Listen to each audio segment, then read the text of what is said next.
Gustavo Peñaranda, abogado, graduado en la Católica Boliviana San Pablo de Obrajes, posgrado en Sistema Penal, Cuestiones Fundamentales, Convención en Bioética y Derecho Penal, Universidad de Buenos Aires, posgrado en Derecho Procesal Penal de la propia Universidad Católica Boliviana San Pablo, posgrado en Derecho del Petróleo y Gas Natural, Universidad de Buenos Aires, es director general de la Asociación de Bioética, Derecho Genético y Biotecnología.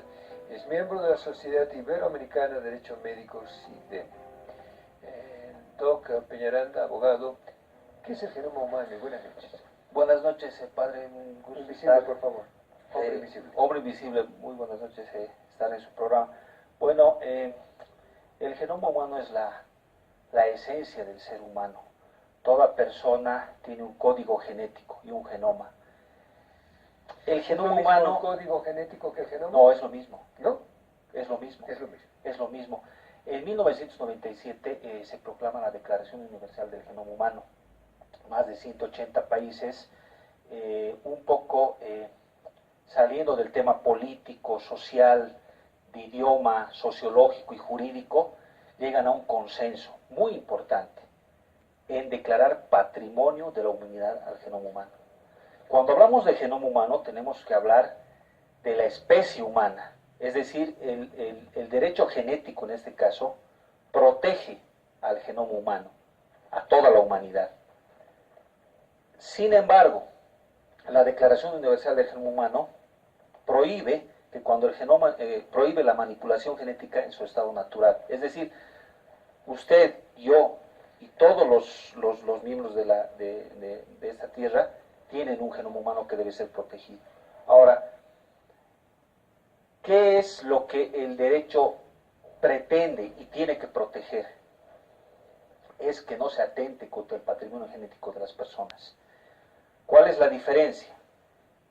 Cada uno tiene su genoma humano, pero ¿cuándo vienen las mutaciones? Las mutaciones vienen por el tema de educación, de salud y de medio ambiente. Todos somos seres humanos, a diferencia de los animales. Pero ¿qué nos diferencia? Nuestro código genético, nuestro genoma. ¿Cuál es la diferencia? Las mutaciones que existen. ¿Qué hace el derecho? En este caso, el derecho genético. Trata de proteger ante posibles riesgos, ante el avance de la ciencia, para que se proteja la dignidad de la persona. Entonces, ese es el objetivo. El Congreso, que se va a llevar del 18 al 20 de octubre en la Universidad Católica Boliviana, sobre dignidad de la persona, niñez e inclusión social, vamos a tocar... ¿Es la próxima semana? La próxima semana. Vamos a tocar qué repercusiones tuvo la Declaración del Genoma Humano en 1997, ayer, qué representa ahora esa declaración y qué va a representar el día de mañana. Porque obviamente la ciencia y la medicina y la biomedicina ha tenido un avance estrepitoso, donde el derecho muchas veces ha quedado corto, ha quedado atrás, porque para promulgar una norma, una ley, se necesitan muchas formalidades legales. Sin embargo, hoy por hoy, muchos países tienen normas específicas. La Declaración del Genoma Humano la han vuelto una ley. Y hay que tomar en cuenta de que Bolivia estuvo y participó con una comisión que viajó a la proclamación de la Declaración del Genoma Humano en 1997 y firmó el acta de declaración. Entonces nosotros lo que necesitamos es que el Poder Legislativo la eleve a rango de ley esa declaración, obviamente cuando siga los procedimientos específicos. ¿No hay ley en Bolivia sobre el genoma humano? Tenemos un artículo en la Constitución, en la nueva Constitución del Estado Plurinacional de Bolivia, que habla del consentimiento informado, que cuando una persona sea tratada médicamente o se le quiera hacer alguna intervención, se le tenga que informar. Tenemos en el Código Procesal Constitucional la acción de privacidad, que es la protección del habeas data. Teóricamente la protección del habeas data, el recurso de habeas data, lo tenemos en el Código Procesal Constitucional como acción de protección a la privacidad. Pero esta acción no llega a proteger al genoma humano ni a los datos proteómicos ni genéticos. Es decir, solo protege los datos en papel, datos informáticos y datos magnéticos. Es decir, hay una falencia en esa acción. Habría que incorporar un capítulo o un artículo para que se pueda proteger la intimidad y la identidad genética del ser humano. No olvidemos que en Bolivia, hace más de 15 años, se realiza, por ejemplo, reproducción humana asistida. No tenemos una ley de reproducción humana asistida, por ejemplo. Tenemos laboratorios con alta tecnología que recopilan la sangre del cordón umbilical y las guardan las células madre en congeladores de alta tecnología. No sabemos qué se hace, hay mucho avance científico en Bolivia, pero simplemente ese avance científico se entorna a un sector muy limitado.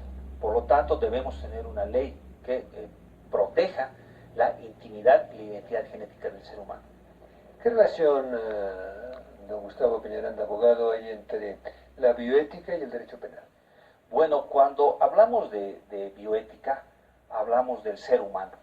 Es decir, el derecho gira alrededor del ser humano. El ser humano se desarrolla en comunidad, las personas se relacionan en grupos, una persona no puede estar sola, el derecho tiene que regular toda esa relación que existe entre las personas, pero la persona no solamente es cuerpo, la persona también es genoma. Somos un genoma. ¿Qué diferencia entre genoma y cuerpo? Lo que pasa es que cuando hablamos de cuerpo estamos hablando de la parte externa y el genoma es la esencia misma del ser humano, es nuestra identificación, nuestro código genético. Nuestro organismo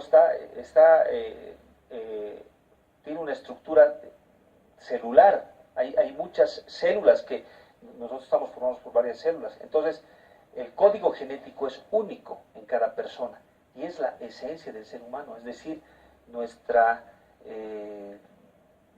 entorno social, nuestro medio ambiente tiene que ver mucho con el genoma humano, o sea, es muy importante. ¿El genoma humano es fundamentalmente genético, heredado? Bueno, existe cuando nos contesta después en la parte final, porque el doctor, le agradezco la gentileza con el hombre invisible, está un poco en la lucha contra el tiempo. La genética es tan importante para la identidad de la persona, estamos hablando no con un genetista, sino con un abogado experto en bioética y derecho penal.